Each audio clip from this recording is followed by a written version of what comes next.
먼저 검정 동그라미가 델타 변이 바이러스가 전 세계로 퍼지기 시작할 쯤입니다. 안녕하세요. 웅덩이 매매법 레버리지 ETF 장기 투자자 디벨로몽입니다.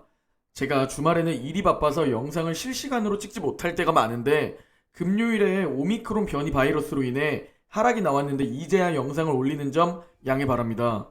많은 분들이 걱정하고 계실 텐데 오늘 영상에서 다뤄보겠습니다. 그리고 토요일에 올린 영상의 댓글 중 루이스 K님께서 웅덩이 매매법 사랑합니다.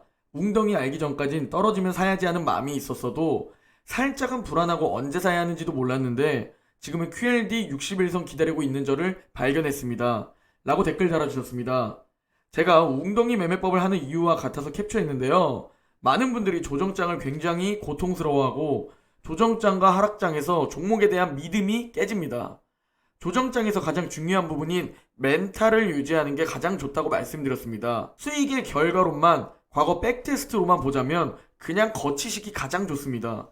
하지만 우리의 미래는 무슨 일이 일어날지 모르고 백테스트가 아닌 실제로 주식시장에 하루하루 발을 담그고 있으면 내 심리로 인해 수익, 손실이 결정되는 경우가 많습니다. 그래서 우리는 멘탈과 심리 때문에 웅덩이 매매법으로 QLD와 SSO에 적립식 장기 투자하는 거죠. 오늘 영상에서는 미국 주식시장이 블랙 프라이데이 때 70년 만에 최악의 하락장을 겪었다는 소식과 현재 금요일에 증시가 갑자기 크게 하락한 이유인 오미크론 변이 바이러스의 현재 상황에 대해 공유드리고 과거 델타 변이 바이러스가 처음 발견되고 시장이 다시 공포에 질렸을 때 나스닥은 어디까지 떨어졌는지 확인하고 QLD의 매수 타이밍은 어디까지 왔었는지 체크해 보려고 합니다.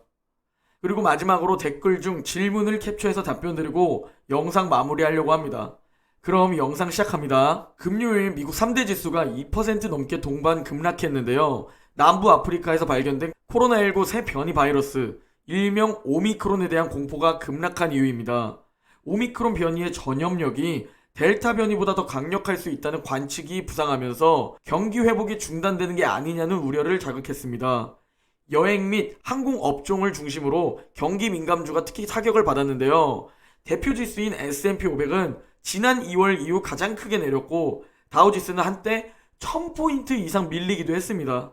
다우는 2.5% 하락, 나스닥과 S&P 500은 2.2% 하락 마감했습니다. 이날 맵을 좀 살펴보면 정말 피바다 그 자체입니다.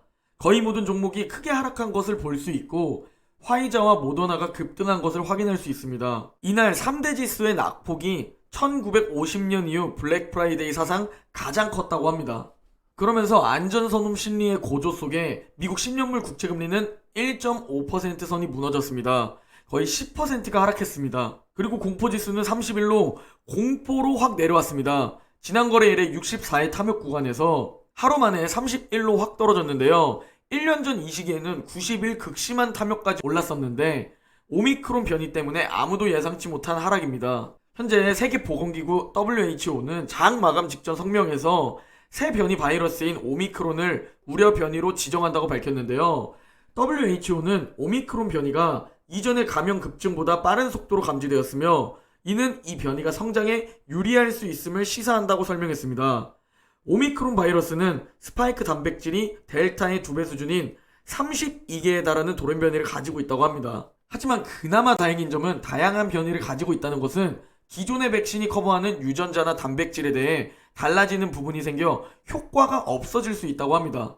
악재임은 분명하지만 최악은 아니라고 판단하는 듯 합니다. 그리고 지금 현재는 정확한 분석이 나오지 않아 오미크론의 전염력이 델타 변이보다 2배에서 최고 5배 이를 것이라는 전망부터 스파이크 단백질의 돌연 변이가 너무 많으면 적응력이 떨어지기 때문에 전염력이 크지 않을 것이란 전망까지 여러 전망이 나오고 있습니다. 오미크론 변이에 대한 백신 업체들을 살펴보면 먼저 화이자는 100일 안에 오미크론용 백신을 만들 수 있을 거라 확신했습니다. 그 전에 일단 기존 백신의 오미크론 변이에 대한 예방률을 확인 중이라고 합니다. 그리고 예방 효과가 낮을 시에 오미크론 전용의 백신을 제조한다고 밝혔고 다음으로 모더나는 이미 올해 초부터 변이용 백신을 3종류 개발 중이었다고 합니다. 그러면서 이미 오미크론에서 발견된 변이와 유사한 변이를 가진 바이러스에 대한 변이 대응 백신을 만들어 두었으며 부스터샷으로서 테스트 중이었다고 합니다. 그러면서 오미크론 전용 부스터샷을 빠르게 만들 수 있을 것이라 확신했고 2-3달 안에 가능할 것으로 말했습니다.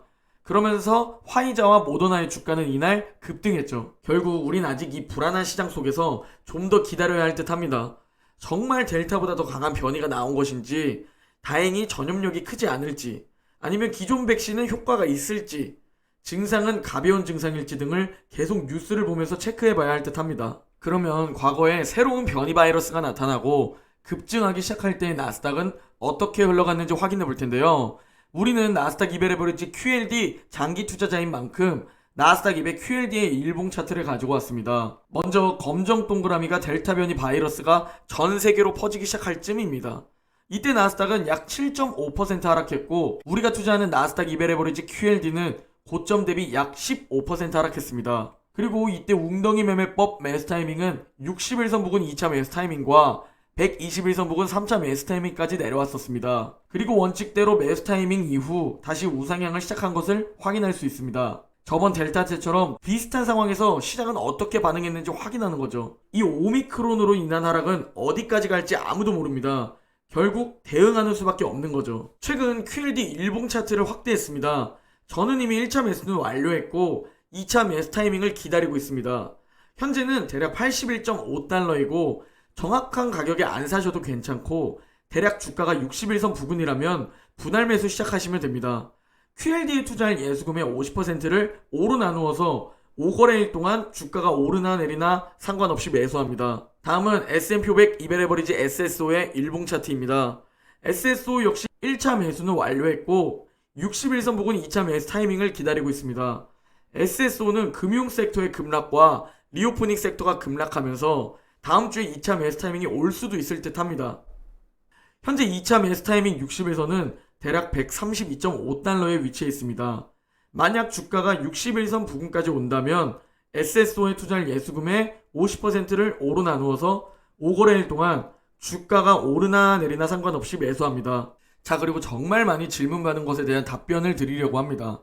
왜 세배 TQQQ가 아닌 200 QLD에 장기 투자하는지, 그리고 안전함을 택하려면 1배 QQQ에 투자해야 하는데 왜 200 QLD에 장기 투자하는지에 대한 제 생각을 말씀드리려고 합니다. 저는 제가 정말 열심히 일해서 그리고 아껴서 투자하는 제 투자금을 잃고 싶지 않습니다. TQQQ에 투자하면 무조건 잃는다는 게 아닙니다. 여러분이 TQQQ에 투자하는 기간이 1년, 2년, 5년이라는 기간 동안 폭락이 안 오면 QLD보다 당연히 높은 수익을 볼 겁니다. QLD는 TQQQ만큼은 아니지만 역시 높은 수익을 볼 겁니다.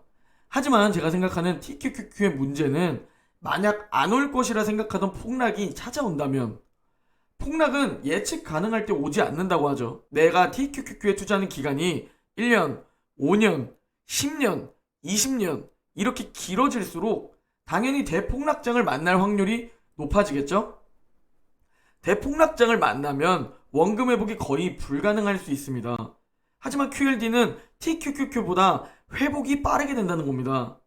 간단하게 제 생각을 말씀드리면, TQQQ는 폭락을 안 만나면 큰 수익, 대폭락을 만나면 원금 회복 불가의 가능성, QLD는 폭락을 안 만나면 TQQQ만큼은 아니겠지만 큰 수익, 대폭락을 만나면 원금 회복은 가능하다라는 생각으로 QLD에 장기 투자합니다. 그리고 QQQ는 예전에도 말씀드렸지만 전 QQQ에 투자할 경우 옆에 떠나는 급등주를 안 건드릴 자신이 없습니다. 포모가 저를 괴롭게 하겠죠. 올해 QLD 수익률을 이긴 빅테크는 몇 개 없습니다. 엔비디아와 구글 뿐입니다. 마이크로소프트, 테슬라도 올해 QLD의 수익률을 이기지 못했습니다. 15년 동안 QLD는 약 41배의 수익률을 안겨주었습니다.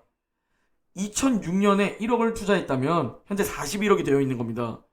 이 정도로도 정말 엄청난 수익률 아닌가요? 심지어 리먼 브라더스와 2018년 미중 무역 전쟁, 코로나 바이러스의 대폭락을 겪었는데도 15년 동안 41배의 수익률인 겁니다. 전 앞으로 평생 투자하면서 제 투자금을 지키면서 계속 자산을 불려나가고 싶습니다. 단지 3년 뒤를 보고 있지 않습니다. 그러기 위해서 제 투자금을 지키기 위해 QLD에 장기 투자합니다. 저도 대폭락장이 안 오고 그냥 건강하게 우상향해 주었으면 합니다.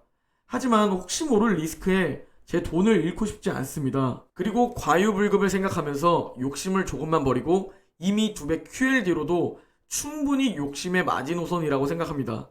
그리고 제 기준에서 심심한 QQQ에 투자하면서 옆에 떠나는 급등주를 쳐다만 볼 자신이 없기 때문에 200QLD에 장기 투자합니다. QQQ, QLD, TQQQ에 대한 선택은 여러분 스스로 하는 겁니다. 오늘 영상은 여기까지입니다. 우리 모두 오를 땐 즐기고 웅덩이에서 줍줍하는 오즐 웅줍하는 투자자가 되기를 바라봅니다. 제 영상이 도움이 되셨다면 구독과 좋아요, 댓글 한 번씩 꼭 부탁드립니다. 모두 새로운 한 주 화이팅 하시기 바랍니다. 그럼 내일 영상에서 뵙겠습니다.